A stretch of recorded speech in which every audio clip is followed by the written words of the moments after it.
اس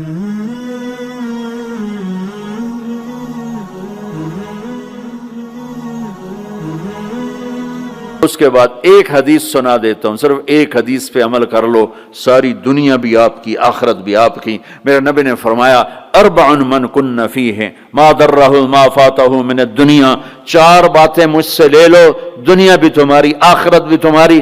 صدق حدیث، ہمیشہ سچ بولنا، جھوٹ نہ بولنا، ہمیشہ سچ بولنا، جھوٹ نہ بولنا۔ حفظ امانت، کسی کو دھوکہ نہ دینا، کسی کو دھوکہ نہ دینا۔ سارے ایسے ترقی یافتہ ملکوں میں ہمارے انڈیا پاکستان کے نوجوان دھوکہ دیتے ہیں لڑکیوں کو، مقامیوں کو، کہ ان سے شادیاں کرتے ہیں، پیپر بنا لیں، پیپر بنتے ہیں پھر بھاگ جاتے ہیں۔ میرے نبی کو بدنام نہ کرو، میرے نبی کو شرمندہ نہ کرو۔ ایک واقعہ لکھا ہے احسان دانش نے کہ دہلی میں جب انگریز کا راج تھا تو ایک یہ جو پک پاکٹ والا سردار تھا، اس کے آگے چیلے تھے، تو اس کا ایک چیلا، ایک شاگرد صرف 2 روپے لے کر آیا شام کو، تو اس نے اس کو پٹائی کی کہ صرف 2 روپے۔ اس نے کہا استاد آج بہت موٹا مال کمایا تھا، آج ایک انگریز کی جیب کاٹی تھی، ان میں بڑے پیسے تھے، لیکن جب میں 4 قدم چلا تو مجھے خیال آیا کہ قیامت کے دن اگر عیسیٰ علیہ السلام نے میرے نبی کو گلہ دے دیا کہ آپ کے امتی نے میرے امتی کی جیب کاٹی تھی، تو مجھے ان کی وجہ سے، میری وجہ سے میرے نبی کو شرمندہ نہ ہونا پڑے، تو میں نے جا کر اس کو واپس کر دیے اور یہ 2 روپے اپنے دے کھسکا کے لائیں۔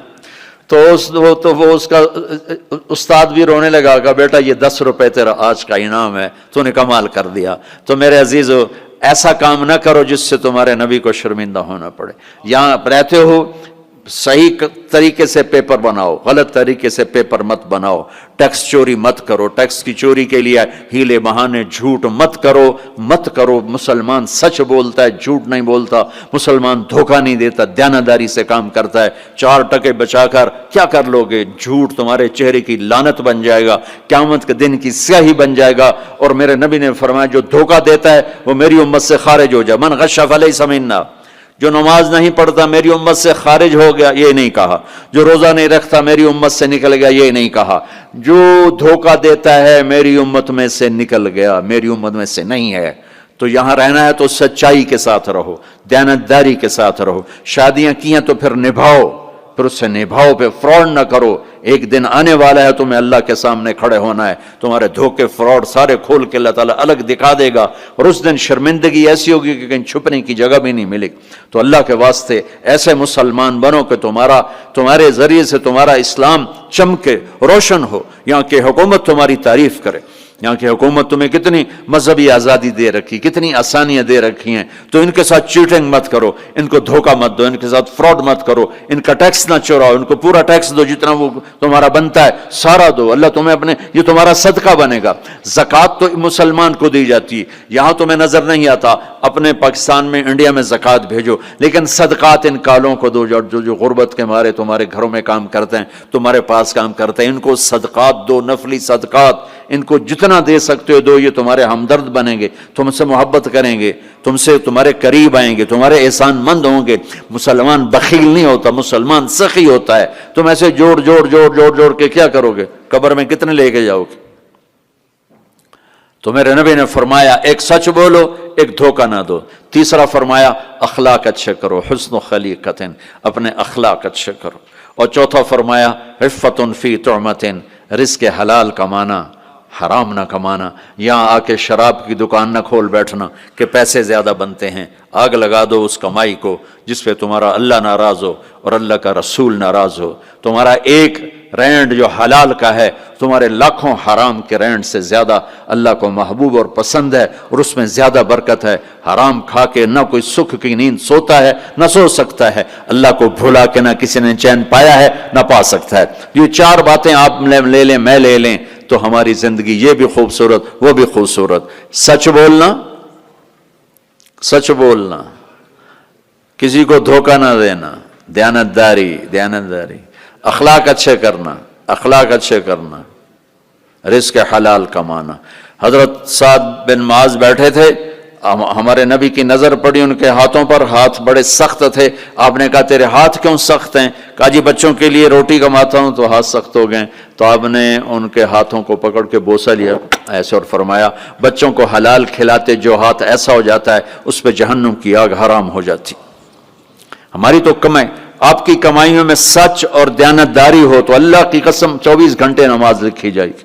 پانچ نمازیں نہیں لکھی جائیں گی، 24 گھنٹے کے سجدے لکھے جائیں گے. کام میں، جاب میں، شاپ میں، کاروبار میں، اپنی ملازمت میں اگر آپ سچائی اور دیانتداری والے ہو تو آپ کا ہر لمحہ خوبصورت ہے اور نماز اور بندگی ہے. اپنی فیملیز کے ساتھ رہتے ہو، ماں باپ ہیں ان کی دعا لے لو، ان کی دعا لے لو. بیویاں ساتھ ہیں ان کو عزت دو، احترام دو. گھر والوں کو حسن سلوک سے رکھنا یہ بہت بڑا ایمان ہے. میرے نبی نے فرمایا سب سے اعلیٰ درجے کا مسلمان وہ جو بیوی کے ساتھ اچھا سلوک کرتا. پھر آپ نے کہا میں اپنی بیویوں کے ساتھ سب سے اچھا سلوک کرتا. تو وہ ایک نوجوان میرے پاس آیا، کہنے لگا جی بیوی سے جھگڑا بہت ہوتا ہے تو مجھے کوئی تعویذ دے دو. میں نے کہا بیویوں پہ تعویذ چلتے ہی کوئی نہیں. کہنے لگا کیا کروں؟ میں نے کہا ایک طریقہ بتاتا ہوں. کہنے لگے بتائیں. میں نے کہا ہر دفعہ جب کھانے پہ بیٹھو 2-3 لقمے اپنے ہاتھ سے کھلا دیا کرو. کہنے لگا اس سے کیا ہوگا؟ میں نے کہا یہ تو تم بعد میں دیکھو گے کیا ہوگا، تم کرو تو صحیح. کوئی 2 ہفتے گزرے، میری اس کی اچھی دوستی تھی، اللہ اس کی بخشش فرمائے، تو فوت ہو گیا. میں نے پوچھا، اس کا فون آ گیا نا، تو میں نے پوچھا وہ میری بات پہ عمل کیا؟ کہنے لگا نہیں. میں نے کہا کیوں؟ کہنے لگا شرم آتی. میں نے کہا لڑتے ہوئے شرم نہیں آتی؟ بولا عورت بھی کوئی ذات ہے جس سے لڑا جائے. وہ غصے میں بھی آئے تو کمزور ہے، کمزور سے درگزر کرنا ہی انسانیت ہے. میرے نبی نے فرمایا شریف آدمی بیوی سے دب کے چلتا ہے اور کمینہ آدمی بیوی کو دبا کے چلتا ہے. تو میں کمینہ بن کے نہیں رہنا چاہتا، میں شریف بن کے رہنا چاہتا ہوں. یغلبہن اللئیم ویغلبن الکریم لان اکون مغلوبا کریما احب علی من ان اکون لئیما غالبا. سبحان اللہ. کہ میں شرافت والا بننا چاہتا ہوں، کمینہ نہیں بننا چاہتا. میں نے کہا تمہیں لڑتے ہوئے شرم نہیں آتی؟ گاما پہلوان پنجاب والوں نے سنا ہوگا، بہت بڑا رستم تھا. وہ پارٹیشن کے بعد پاکستان آ گیا لاہور، تو سبزی لے رہا تھا تو بھاؤ تاؤ پہ کوئی ہو گیا جھگڑا، تو وہ دکاندار کے پاس گلاس، اس نے گلاس اٹھا کے مارا گامے کو، اس کے یہاں لگا، خون نکل آیا.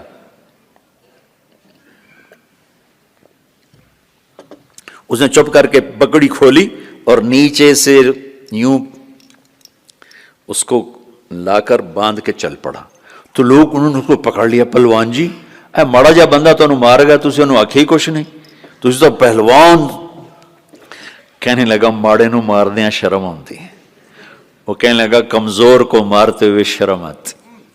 تو عورت پہ ہاتھ اٹھانا یا گالیاں دینا، اس کے ماں باپ کو گالیاں دینا، یہ تو جانوروں کا کام ہے، انسانوں کا کام تو نہیں ہے. میں نے کہا کر اور مجھے بتا. کوئی 2 گھنٹے بعد اس کا فون آیا کہ مولانا صاحب کمال ہو گیا. میں کیا ہوا؟ کہ میں نے اس کے منہ میں لقمہ ڈالا، وہ منہ تھے کھلے رہ گئے،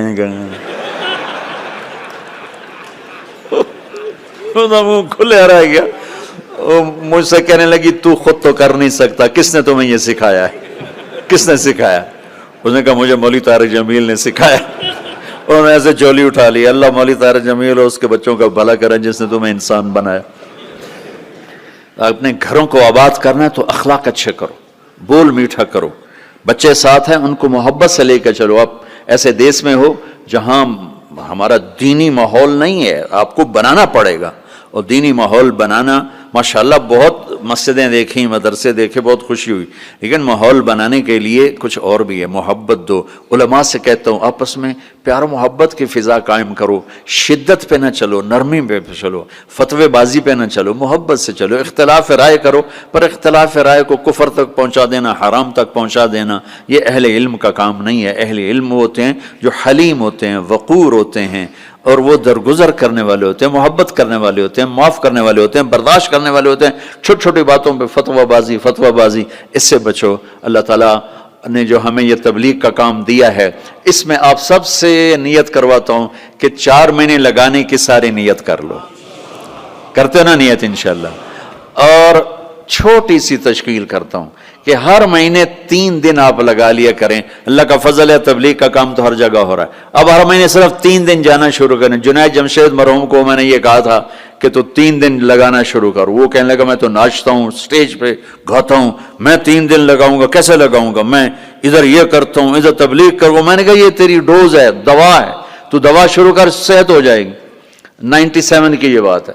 اس نے بات پلے باندھ لی، ہر مہینے 3 دن لگا لیتا جب کراچی میں ہوتا. جب نہیں ہوتا تھا تو پھر نہیں ہوتے تھے. جب کراچی میں ہوتا تو 3 دن، 97 98 99 2000 اور 2001 میں 4 مہینے کے لیے نکل گیا.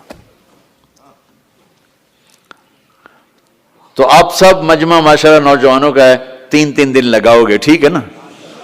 اور اگر کوئی اس مجمع میں کسی سے ناراض ہے تو اٹھنے سے پہلے ہی اس کو معاف کرے. اگر یہیں موجود ہیں تو گلے لگے، اور وہ موجود نہیں ہے تو وہاں جا کے اس کے گلے لگ جائے اور اس سے معافی مانگ لے. معافی مانگو گے اللہ آپ کو معاف کرے گا. کسی 2 مسلمان کا آپس میں بائیکاٹ نہیں ہونا چاہیے. کسی 2 مسلمان کا آپس میں بول چال بند نہیں ہونا چاہیے. بیوی سے ناراضگی ہو تو بیوی سے صلح. پتہ کیا نتیجہ نکلتا ہے؟